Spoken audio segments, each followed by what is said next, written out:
Sir বিশ্বাস করুন, আমি এই পার্সটাও নিই না, পার্সের মধ্যে টাকাটাও আমি নিই না। আপনি আমার কথাটা একবার বিশ্বাস করুন স্যার। হ্যাঁ, তুই এত কথা কেন বলছিস? টাকা যেহেতু নিয়েছিস, অন্যায় করেছিস, অন্যায়টা স্বীকার করে টাকাটা ফেরত দিলেই তো হলো। আর স্যার আপনি একটা কাজ করুন, ও এভাবে মানবে না, ওকে পুলিশে ধরে দিন আর বসকে কমপ্লেন করুন। আর ওদের মতন মেয়ে আমাদের রেস্টুরেন্টে থাকলে আমাদের রেস্টুরেন্টের নামে দুর্নাম হবে। ও এখান থেকে চলে গেলে আমাদের ভালো হবে। তোমরা ঠিকই বলেছো, রেস্টুরেন্ট থেকে বের করে দেওয়া উচিত, তবে ওকে না, তোমাদের দুজনকে। মামা মানে আপনি সব কি বলছেন স্যার?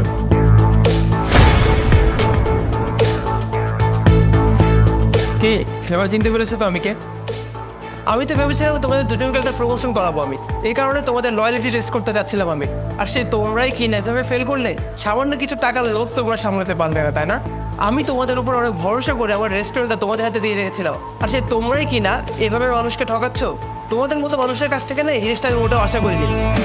আর শোনো, আমি জানি আমার টাকাটা তোমাদের কাছে আছে, আর আমি তো ভালো মতোই জানতাম যে আজকে আমি যদি এখানে মানিব্যাগটা ইচ্ছা করে রেখে যাই, তাহলে তোমরা দুজন কোনো না কোনো কাহিনী নিশ্চয়ই ঘটাবা। এই কারণে আমি ইচ্ছে করে আমার মানিব্যাগটা আমি আমার টেবিলের উপর রেখে গিয়েছিলাম, যাতে তোমাদের আসল চরিত্র বা তোমাদের আসল ক্যারেক্টার কোনটা সেটা আমি যাচাই বাছাই করতে পারি। আর দেখো, তোমরা ধরাও পড়ে গেলে।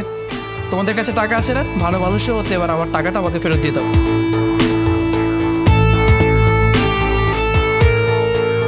সামান্য কিছু টাকার লোভ তোমরা সামলাতে পারবে না, তাই না?